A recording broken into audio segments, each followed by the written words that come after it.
to Check It Out, Comrade, an indie game podcast where every 2 weeks we bring you to indie games and tell you what we like about them. I'm Nick Lauber. And I'm Gary Butterfield. And this week we're doing SUPERHOT and the Talos Principle. Mm-hmm.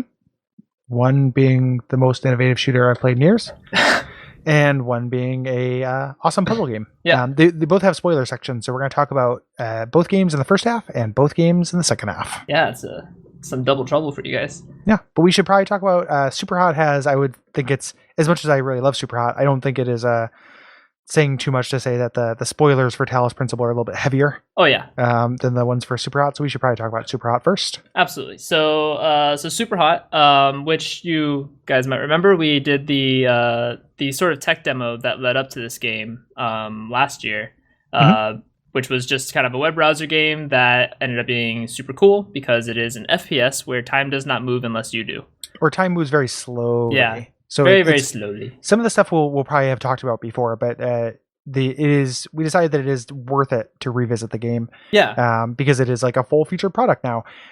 It's still like, and we'll talk about it. Like it's feature rich while not being long enough. Mm-hmm. Like this is I like the way that these are paired together because I had opposite kind of things with both these games. Yeah. Where like, I spent 2 hours or 2.5 hours with SUPERHOT and just wanted more. And then I spent 8 hours with the Talos Principle and was ready to be done. Yeah.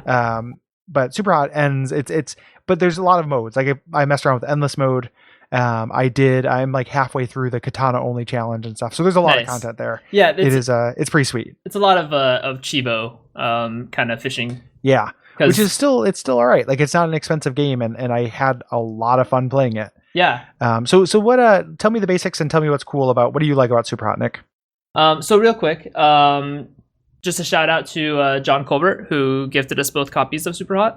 Mm-hmm. We were both interested in the game, but such a generous man gave us copies so that we wouldn't have to go out and purchase them ourselves. So thank you, John. He's great. He's a super cool dude, and we really appreciate that. We don't, it doesn't. We won't necessarily do something just because we're gifted it, but if anybody gifts us anything, we want to make sure we point it out. Yeah, yeah. So SUPERHOT, it's developed by the SUPERHOT team, and we didn't recognize the release date before, but it was released on the 25th of February, and it's coming out on Xbox One as well, sometime this month, March. But it is primarily kind of this, it's got this super minimalist visual style, and everything kind of plays like a really open-ended puzzle game because of the time mechanics. So it is a puzzle game. Yeah. Like these are both puzzle games. Yeah, absolutely. Which is super cool to like see these different takes on that genre. And on top of those things, which I mean, those are all true of the demo too. So we shouted out, what's great about this in the demo as well. But this also builds on, I think, one really cool thing it does is actually the menu system, which didn't exist before, where kind of the whole thing plays out as if it were an old terminal. And there's like other mini games and stuff you can play on there and kind of some cool demo-y stuff and chat logs that come up with a friend of yours who tells you about this SUPERHOT.exe. Yes, and that's kind of how the plot unfolds. And this idea of this like secret program that he's kind of trying to turn you on to. And you have to kind of do things to get in there, and things start kind of going weird. But some of the mini games are pretty neat. The tree chopping one is cool because it mirrors the way that SUPERHOT works. Right. Like the tree chopping one also only moves forward when your character moves forward. Yeah, but it urges you to go as fast as possible. Yes, yeah, you get more points for doing well. The main game does that in a couple of the different modes where you want to go fast, but for the most part, you have a lot of time to make up your decisions. Right. So the appeal of SUPERHOT, just to refresh everyone's memory, and in case anyone skipped that episode, we have picked up listeners since then, so hello. Absolutely. Is doing things you could never do in a million years in an FPS. Just because time is so slow, and then you get to watch the replay of you just doing the coolest like action movie shit. It's so good. Like when Jason Bourne grabs a gun and disarms it real quick, and then throws it at somebody else who's coming and does all this stuff that you're like, oh, nobody has those reflexes. Right. That's true. Nobody could ever do that in real life, but in this game, it's about that. Yeah. And it just becomes this like, what's the correct order of operations to get these things done. And if you want to go, once you get the bare minimum, it's like, it's fairly easy to play this as kind of like a cover shooter. Yeah. And like, there are a couple of later levels that are very hard that I did that with, but if you're being cool, you're taking tons of risk and you're just making like a sizzle reel Like you're making the kind of thing that like when people play shooters, they do these little like, highlight reels on YouTube. You're making one of those that's incredible every time, level. Yeah. Yeah, it is super cool. Like weaving between bullets to get up to a guy who you then punch and then grab his gun and shoot him with it while you turn around and it's everything. If everything comes out like so cool in the end, and that like the reward of playing everything back in full time is what sells the entire rest of the game. It's just so fun and on top of the chant of SUPERHOT the entire time you're watching it. It's the best song of this year. The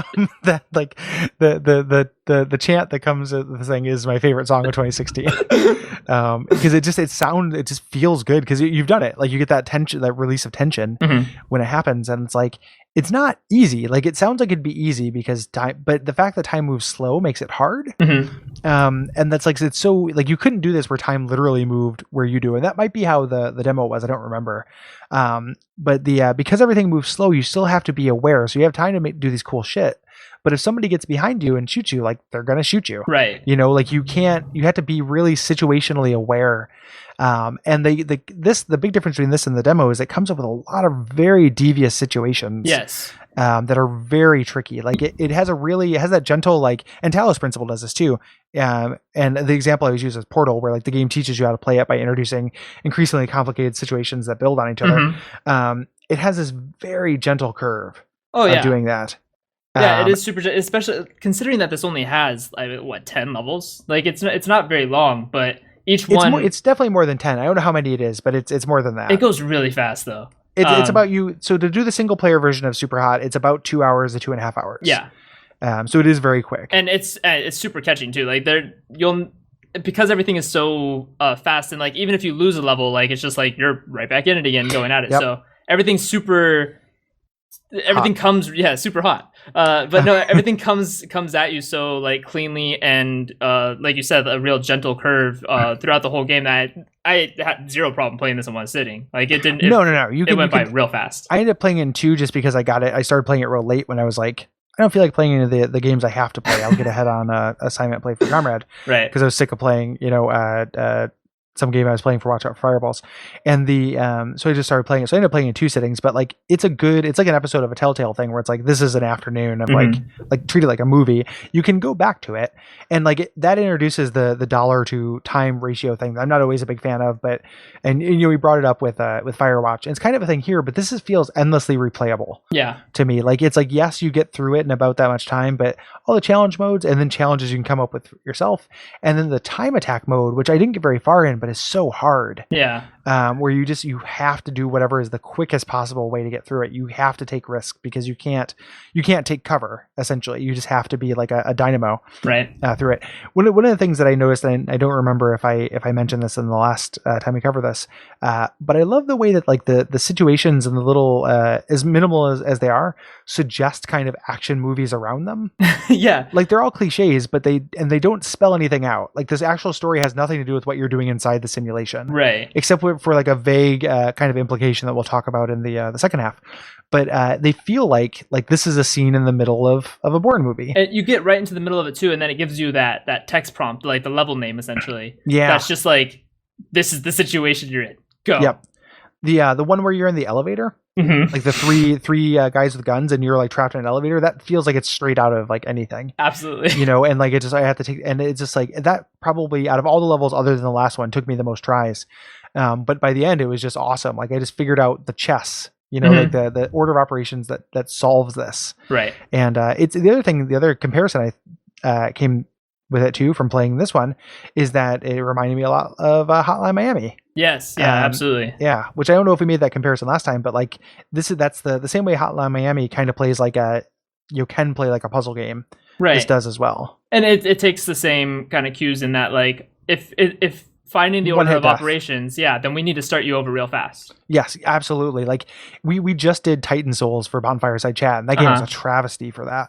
Like that was like a game I wanted to do for this show for a long time, and just because I wanted to play it. But like, boy, does like watching the animation and then waiting 10 seconds to get back to the boss kill that game. And this is just like you just immediately respawn. I think even says just like instant respawn is the button. Like it uses the phrasing like, hey, you don't have to wait.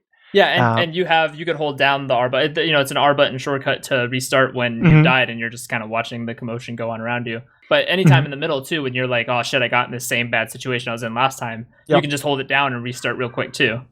Yep, you can just try different things. It's really, really like amazingly satisfying. I love the way the enemies shatter. Yeah. It's like really, really effective and satisfying. Yeah. The game introduces some kind of mechanics later in the game. It's not really a spoiler because it's not plot related, but I feel like when it starts letting you jump into different people, it becomes not too easy, but like that just kind of that kills that person. Yes. And it felt like, because this might be like an example of like a game that has one mechanic, and this might be like, I would love some more levels for it, but this might be fully explored. Like them adding that jumping mechanic might not be necessary. Like the time moves when you do mechanic might be enough, and this might be the perfect like exploration of it. Like that is such a cool idea. It carries a game entirely on its own. Yeah, it doesn't need things added to it. And I ended up not even really using that all that much. Me either. It seems to always, all the levels after you get introduced to that mechanic, they all start in a way that the best way to start it is typically going to be to jump to someone, because it's purposely kind of putting you into a near death situation the second you start. But beyond that, it's still like you can very easily still beat. It doesn't add anything to like beating the level any cooler, it seems to me. Yeah, it does. It feels like a patch. Like it felt like to me like they were trying to add up the difficulty, but wanted to need to find a way to make that okay. Yeah. Give you a way out. So like it's optional, which is fine. It doesn't detract from things that much because it is optional, but to me it just like kind of spoke of like the weird perfection of the mechanic as it is. Yeah. Like it just like it doesn't, you can't add anything to it without kind of making it a little bit worse. Yeah. And you couldn't take anything away either. Like when I talk about like the way time moved a little bit when you're not moving too, like you couldn't take that away. It would ruin the game as well. Yeah. It'd be too easy. Right. So what they did add, and there's some cool stuff they added.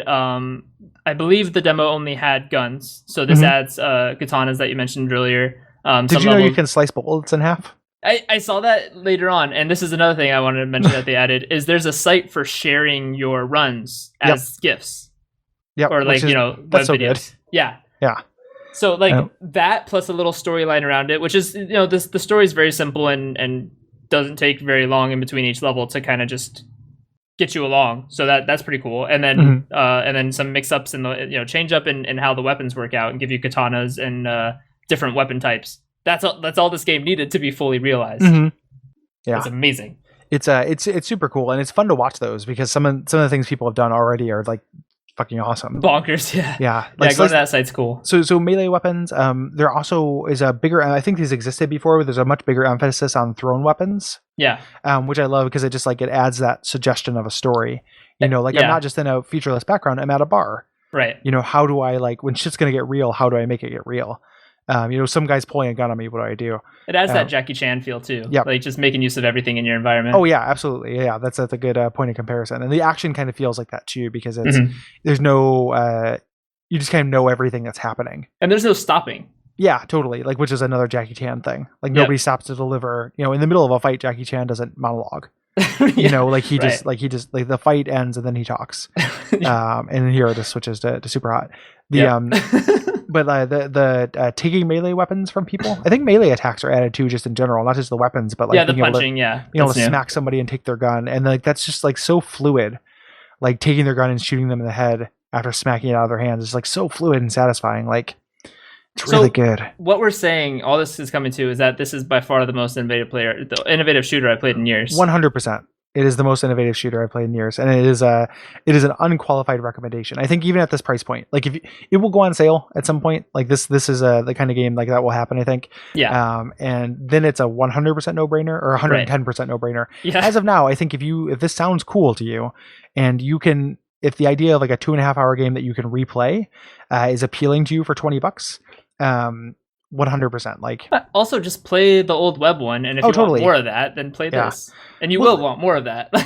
When we did it for the show, I remember liking it a lot, but not like I feel like it was something that was missing, and then they did the full release in it. What I thought was saying, I liked this a lot more than I liked the demo. It was still, the demo felt like a neat kind of tech thing, and this feels like a game to me.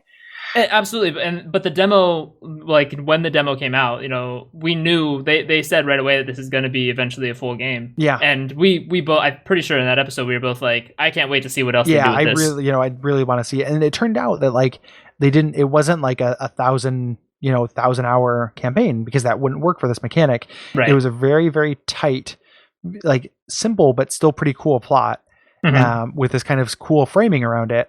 And yeah, it just kind of it really worked for me. Like I had a lot of fun playing it. Me too. So and I've gone back and played endless mode for a while, and endless mode is really fun. I need to check out some more of the other game modes, but yeah, I mean, even just the storyline was enough for me to be like, oh, this is killer. I feel like I'll play it again. Like I've played through the storyline twice now, because I played it and I played the Samurai Challenge or whatever, which is actually not too hard. Like it seems like it's really hard, but there are other challenge modes involved, and like I feel like there's probably like release a level editor for this. Yeah. Like that would be incredible. Like even if I just get to watch other people go through like super hard levels.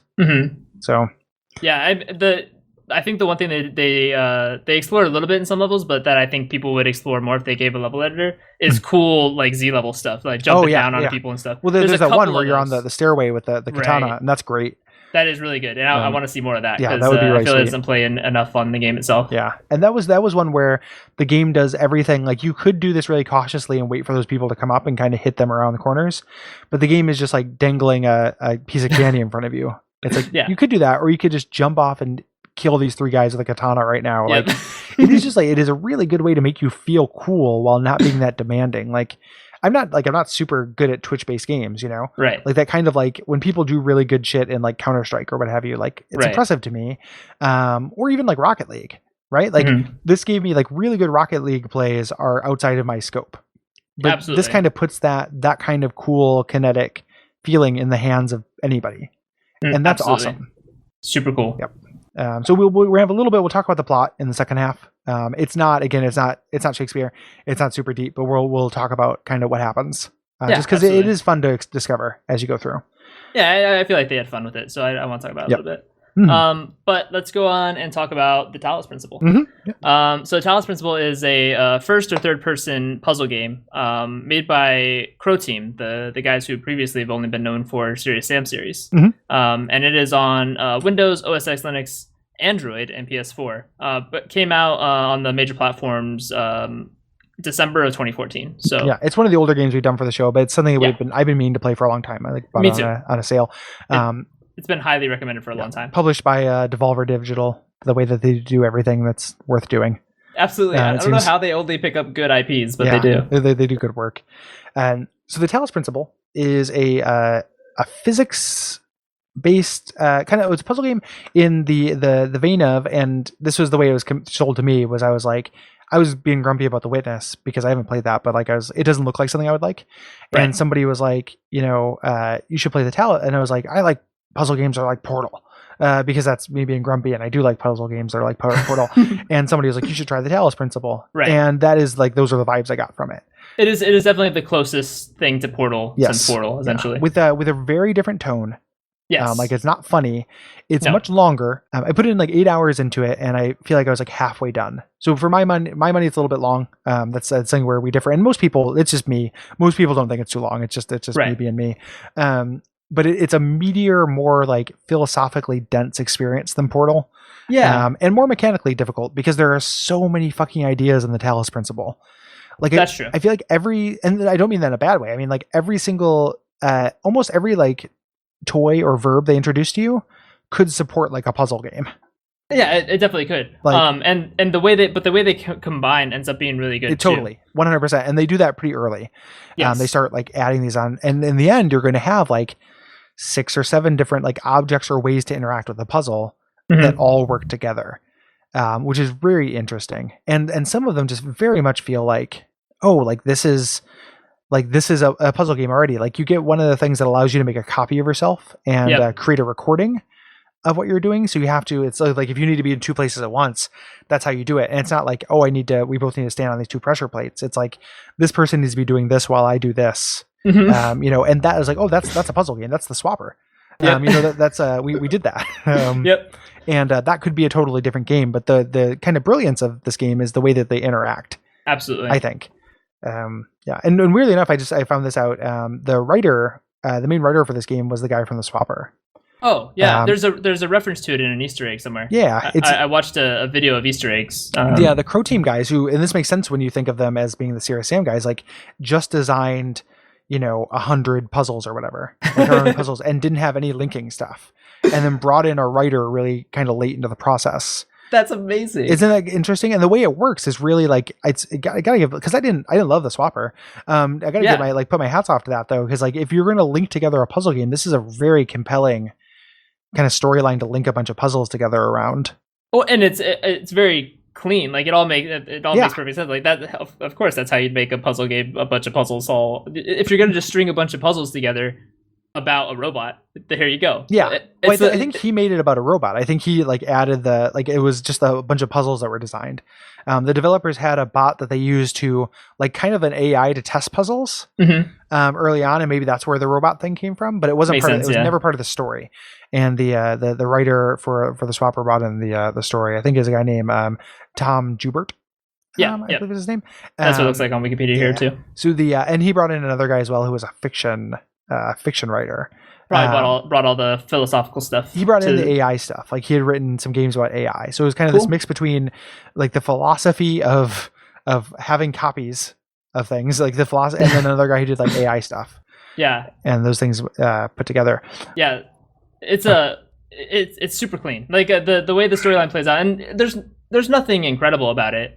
And they kind of know that right off the bat. Like you come into it, you're a robot, you're in this world that's glitching out all the time. Mm-hmm. You know what the plot is. Like I don't have to tell you what the plot is. You know what it basically is. That part of it is not like it, and the parts where it kind of feels like when the character's asking that, when I already know, is a little bit annoying. But the thing that makes I think the plot stuff kind of noteworthy is how antagonistic and challenging it is leading up to that. Yeah. Like the way that, because the central kind of premise, without spoiling it, is like this idea of like, what does it mean to be human? Which is when you have AIs, that's what you're doing, is you're saying like, is this a person? It does all the same things a person does. Can we consider this a person? Right. The way that the game challenges you and like keeps track of your thoughts and kind of tries to trick you and things like that. That stuff really works for me. That part of the narrative, it feels so divorced. Like it's like, yes, the plot is about robot solving puzzles. You're going to solve puzzles, but it is very rare that the narrative could be like a choose your own adventure, and then you just do puzzles between. Right. Yeah. So going off the premise you start off with, which is obviously I'm an AI robot going through this puzzle world so that they can figure out how skilled I am. Right. Mm-hmm. Like that's obviously the plot from the beginning. You can tell that just essentially from the first few puzzles. It makes from looking at the cover. Yeah. Like it's not a surprise. But so what you get from then the one kind of dialogue you have through this this AI that's in these computer terminals that's at everything is him being super philosophically questioning the state of, like Gary said, the state of human, but also just like being conscious in general. So it doesn't play into anything, but it makes a lot of sense that kind of two AIs of two different forms would be like, so what are we? Like, yeah. I think if you're having two AIs converse, neither of them being, there's no human element here. They're trying to figure out what the hell they mean with only human knowledge to go off of. Yes, that they've been programmed into, and they're aware enough to know like something is not quite up, something is not quite right. Yeah, so I think it's interesting. You're right that it's divorced from what you're actually doing in every puzzle, but it is still an interesting aspect that they're going through. It's like it's related in the idea that like, if a machine can solve these puzzles that a human could do, like what does that mean for the two of them together? So like, I got that. That makes sense. It's just like, it's like you do puzzles for a while and then you get some narrative, and then you do some puzzles and then you get some narrative. Like they're not very related in that way. But like we should, since it's primarily a puzzle game, we should talk a little bit about like the basic verbs that you're doing for puzzles. Absolutely. So, because all we said is a 3D puzzle game that's kind of like Portal, but there are no portals in it. Like that's not what you're doing. And we mentioned the being able to record a copy of yourself, but yeah. So the first, I think the first tool you get is the jammer. So there's these electronically controlled gates and robots kind of patrolling, and they're kind of the most annoying piece of any puzzle. Basically, is that if you get too close to these proximity bots or these kind of turrets, that they will shoot you down and make you restart the It's level. so weird that they front load the game with that, because like those are the weakest puzzles. When those things show up later, it's not my favorite thing. I agree. Those are I think those are the weakest puzzles too. But so that's the first tool you get. And I think on top of that you get cubes pretty quickly on as well, which are basically just building their blocks. They're just building weights blocks. or ways to jump. Stepping stones or And then the next thing is kind of ways to open doors, which is connecting power sources to kind of power receivers. Yeah, with these line of sight laser beams. Yes, and you can connect them multiple crystals to each other. And this is kind of where it came alive. Like that first part where there's the jamming things. Like those puzzles are really simple because it's the first set of puzzles. Right. But also like you could die, and like having fail states in a puzzle game is not my favorite thing. But once these kind of came around, like this is when I got into it. I love these things. I think the puzzles, even starting right here, get to be like really well designed. Oh, totally. And a very nice curve too. I feel. Yeah. It was never like nothing was that like there were a few stumpers that were like really hard, and I like used like a hint system online where it's like I just need a hint. I never spoiled anything for myself, but I had a couple things like please point me in a direction. Yep. And there's a really good on Steam. There's a really good forum that has hints that are like you get one little like hint that's very minimal, and then the other ones are hidden by one's in hexadecimal, and one of them is what's the other one? You'd have to like translate it on another page, right, to read it, so you can't read on accident. So that shout out to those guys. That's really cool. I think there's a guy in particular who's writing a bunch of guides that are very gradual hints, so that you can kind of just get to the point that tips you over the hump and then gets you the rest, so that you still feel like you achieved it. You weren't just told how to do it. Well, and also the game has a hint system. It takes a while to get to it. It takes a while to get to it. I haven't tried it out, but it looks to me like it's definitely something you want to reserve for real stumpers. Yeah. Because you only get a few of them. And and I've seen on like when I looked at the hints, one of the things the guy on Steam does is he tells you what hints would come from the game, and they're not very useful. Oh, okay. It's not like it's not worth the effort. I did about 1,000 Tetronimo puzzles to unlock those things. Yeah. And it's just like that. I wish the game didn't do that so much either. It sounds like I'm down on it. I'm not. I really like it, but it really likes those like Tetronimo. You don't know the name of that, but you can like play with them with like there's a kids game version where it's just like put all these pieces in order. Yeah, it's just basically the different tetramino the tetra shapes, the four block tetra shapes, and making them all you have a certain set of them, and you need to make them fit into a certain rectangle. Yeah, and that's used throughout the game as kind of a barrier to get through doors. And those I'm no big fan of those either, because it's pretty much just like there's no getting better at those. I feel it's just like you just keep playing with it until you eventually testing your patience rather than your smarts. Yeah, so I'm not a big fan of there's those. no epiphany moment with those. Like it's not like you're just like, oh, I finally get it. And like when they're just very rare, it's not that big a deal. But when like to unlock the hint system, you have to do like 4 or 5 very hard ones. Yeah, the hints is when it gets the worst. Yeah. So you're doing those lasers. They introduce fans, so those are kind of like the propulsion gel in Portal, like that you can bounce things. Right, so you can put blocks and laser beams and stuff up higher, or throw them over walls that you couldn't access before.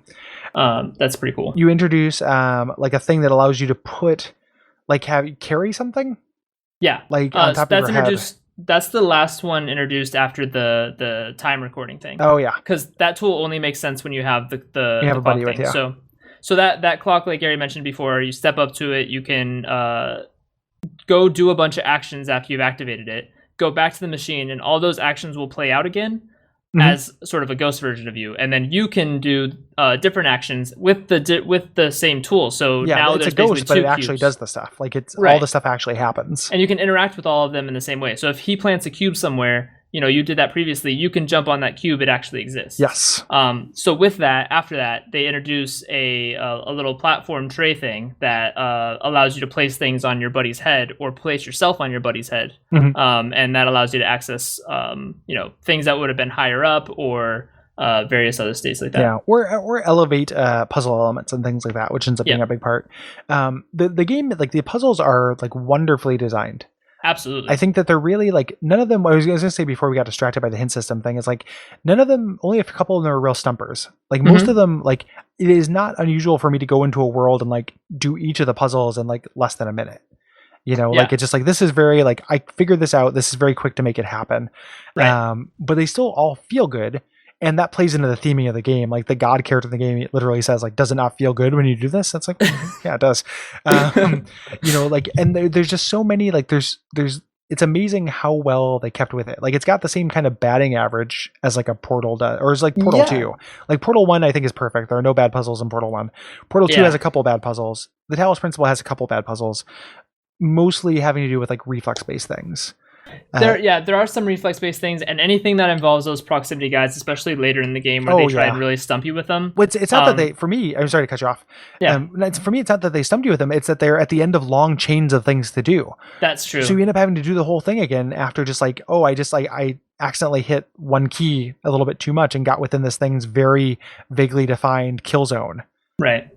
Those are the worst. Like it's like I spent so much time setting up this like elaborate Rube Goldberg machine, and just to have to do it again because I accidentally got blown up in a puzzle game.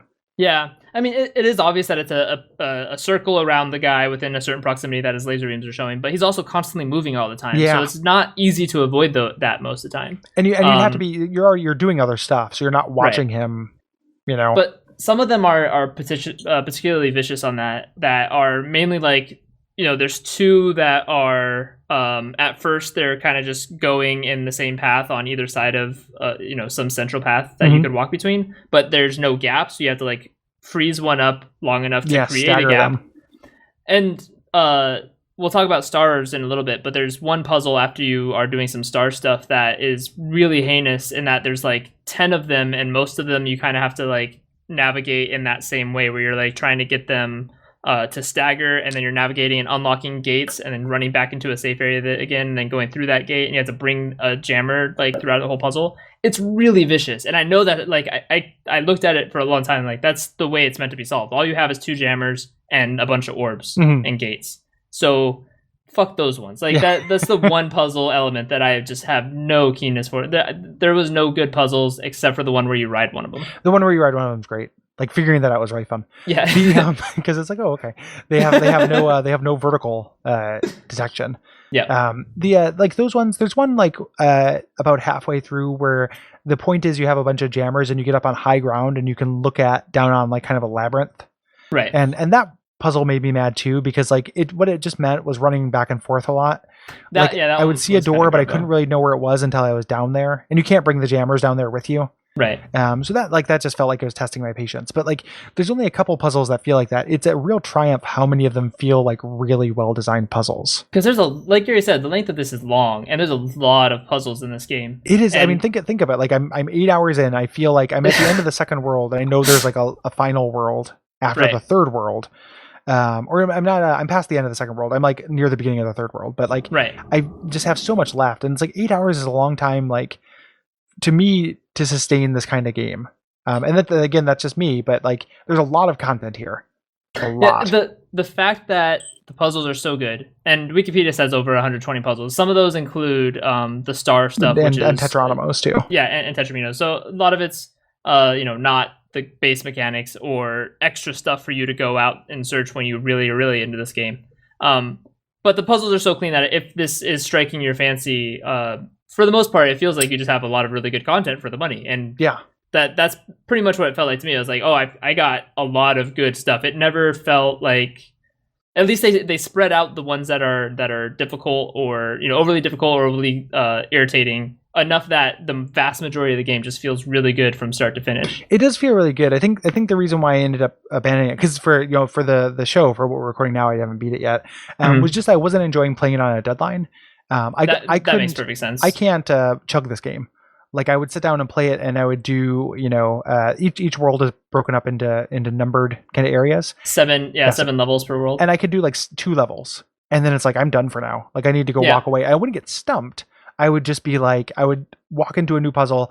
I would see how big it was, and how many different elements. I was like, oh geez, like I'm sure I can figure this out, but I can't do this right now. Yeah, I completely understand that, and I think some people are just gonna have different tolerances for how big of chunks they can take at a time. Yeah, if I was just playing it, if I wasn't playing it for the show, and I could just, and this is how I'm going to continue playing it because I like it. Is just like do a couple areas like a week, as opposed to trying to do like 7 of them a day. Absolutely. And that was like, and it's my own fault for not, for getting behind on assignment play, but it is, that's what happened.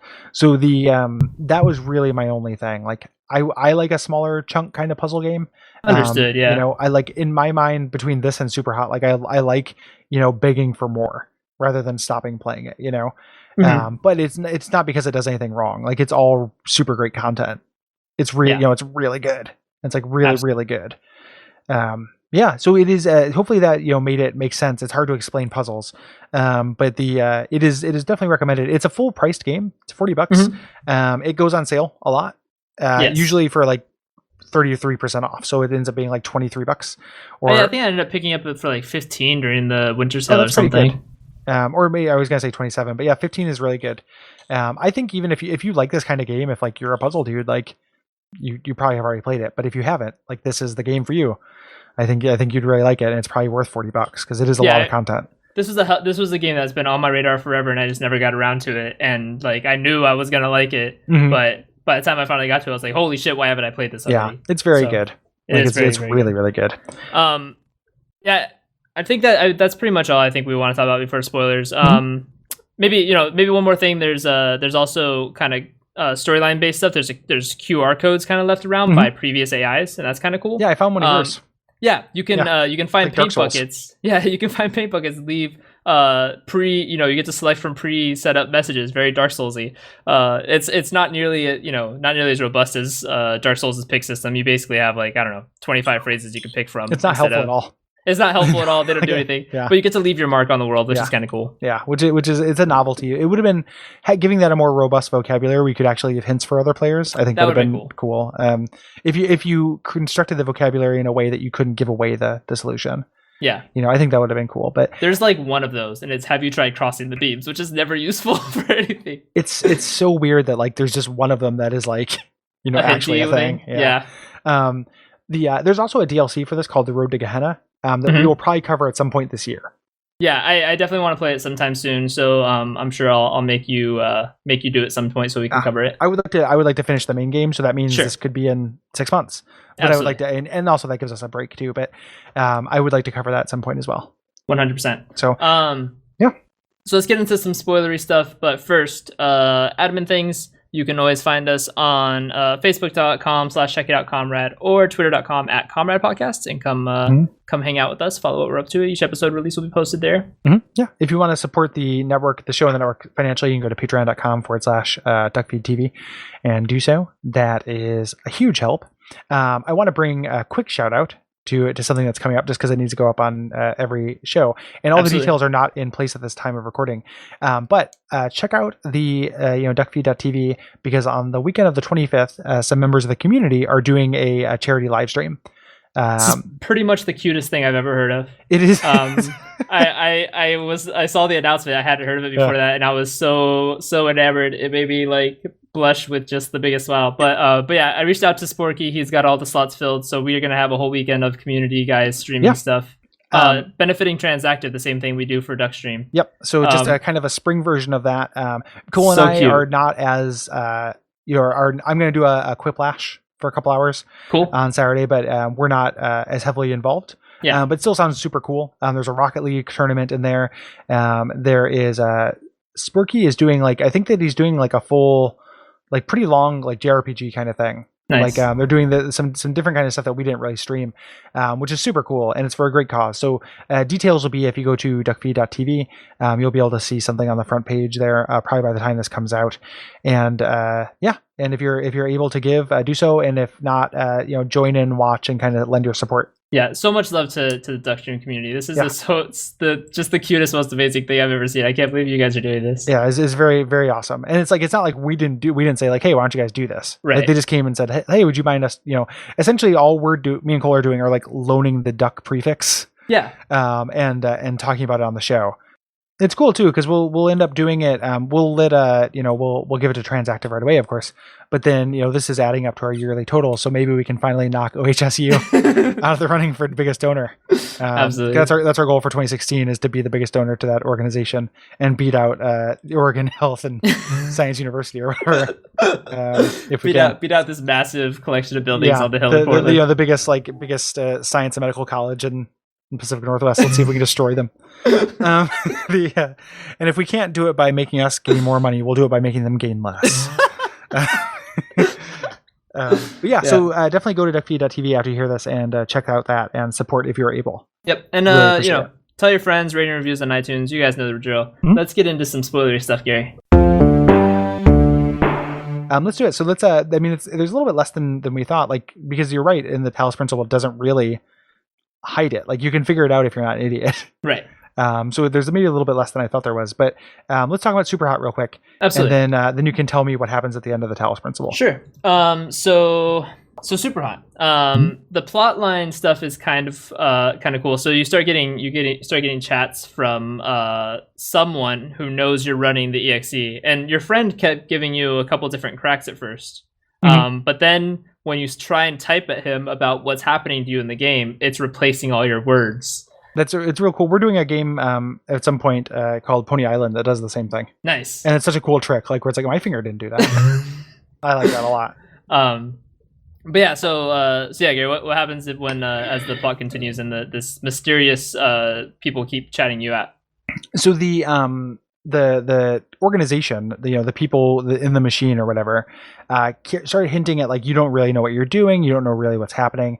They start intimating that they're watching you, that they see you, and when they show you visions of yourself, it's in the same SUPERHOT mode. Right. The general thrust of it and the implication is that you're actually killing real people. Right. You are an agent. You've been downloaded into someone's head. Like you get put into someone's brain, and when you do, they start looking like this. It looks like a video game, and you're used as kind of a Manchurian candidate. Yeah, it's a Ender's Game or a thermonuclear war, all that stuff. Yes, yeah. And essentially it just kind of continues with that. You keep playing because it's a video game, and you keep playing even though they tell you not to, and because it's so fun. And then eventually they recruit you for this organization. You find yourself in your, at your computer, and you look like you live in a mall. It's real weird, but you find yourself at your computer and kill yourself. And then now you are a digital entity. You live to be kind of put as an assassin, a SUPERHOT assassin. And then the kind of big twist is it starts telling you how to create more of you, which is to create this forbidden fruit of this game. Like start telling people, and the game tells you to say the exact same thing your friend told you. Yep. In the beginning. So the implication or what it says is that that happened to your friend. That's how he got you into SUPERHOT, is by telling people that SUPERHOT is the the innovative shooter you've played in years. and that's all you need to say, and to share your clips on their website to get people into this game, because that's how we recruit agents for this thing. Yeah, it's really cute. Like that plot device has been used before, that the game is real and stuff. But I really like how they edited it up. Like, if you heard about this game by this means, then obviously that's by someone who has been downloaded into the machine. Yes, that's cool. It reminds me, it's the same way that either like Call of Cthulhu or like the individual story Call of Cthulhu or the Slenderman mythos stuff actually works, where like once you start hearing about the thing, you are already kind of part of it. Yep. Like it puts anybody who knows about it as being part of the actual thing. Like you're already it's too late. Yep. And that's really cool. Like the way it came to you, like reviewers could be part of this. We could be part of this. Like it's just like the real life is in the fiction in a super cool way. Yeah, I think I like it. Yeah, I like it too. It's slight. They don't spend tons of time on it, which is great. Yeah. It's cute. It is cute. Cute's a good word. That's the word of the day. Yeah, it's a good word. So yeah, let's talk about Talos Principle a little bit.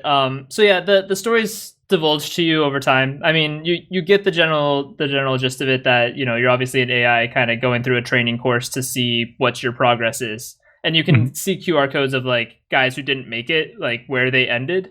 They kind of leave a timestamp behind of like, oh, they couldn't take it. Like this is the end of the road for them. But there's kind of this conflict between Elohim, who's kind of the god voice that keeps talking to you, who wants you to not explore this tower. It's put in your way, but don't explore this tower. Yes. And so there's kind of three endings. So there is an ending where you just follow what Elohim says and go through the last door that opens up in the last world after you finished all the base puzzles. And Elohim like gives you get this like ascending animation, and then it kind of goes through this printout of like you passed all the tests, everything, except there's one test and it says independence test failed. And the game restarts, and you're just a new version. The version number's been incremented, and you start over the game again. That's a bummer ending. That is a bummer ending. I wonder what happens. I wonder if people have replayed it from the top from there.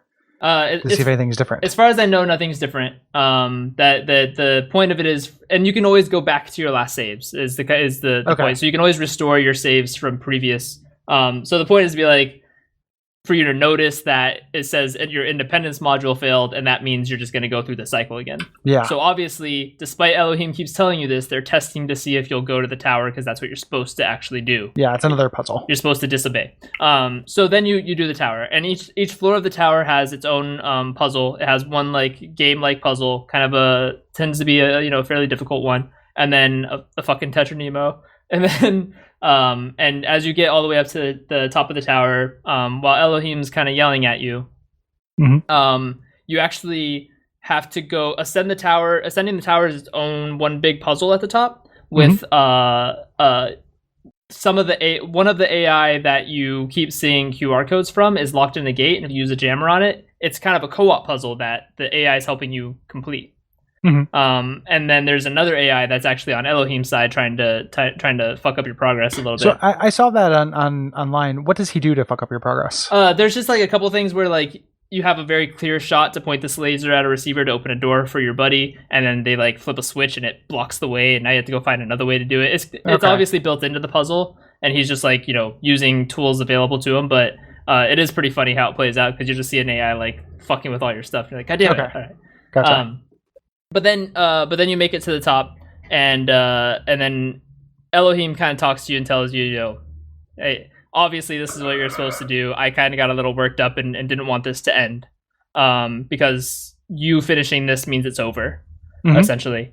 So you kind of get some breakdown of Elohim, and then you, as the story's kind of been telling you throughout, if you've been reading all the terminal stuff, that there is a actual robotic body that the first AI to complete the whole puzzles will be put into, and they will essentially inherit the Earth. Yes. They will be the last remaining vestige of humanity in physical form. So then you get an animation of you emerging from this tank in this big, empty, huge science center, looking over a overgrown city empty of people. Yeah, because there's a virus. Yep, that wiped them all came out. through, and like kind of the theming leading up to this, they spend a lot of time. There are these kind of audio logs. Most of the story is told through these library terminals and these kind of antagonistic, conversations with another AI.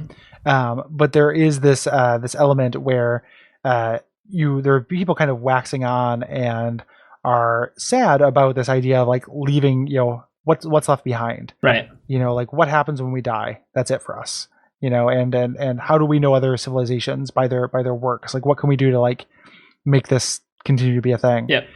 Which is ultimately your purpose, but like that's your clue. Yes, this is what you're doing. It becomes clearer and clearer through reading all the story stuff as you progress through levels. That everybody was being killed off, and I think in World C especially, like you get a lot of text files of just like people discussing what they're doing, spending time with family because they know this is the end, and there's like one person who's just obsessed with this project, who this is their last remain, like this is what they want to leave behind in the world is the project that you're a part of. It's not that dissimilar to Soma, in that respect. So one more thing before we end the episode, because this is running a little long, but there's a lot of Easter eggs in this game, most of which are super, super easy to pass up. I caught maybe a couple of them, but I went through and watched a video someone made on YouTube of all of them. There's one in particular though that's really good. They mainly deal with like exterior level stuff, kind of finding unique ways of jumping onto over walls and stuff that it looks like you're not supposed to do. Kind of in the same vein as Portal, actually, but this is explicitly for Easter eggs and not for the base game itself.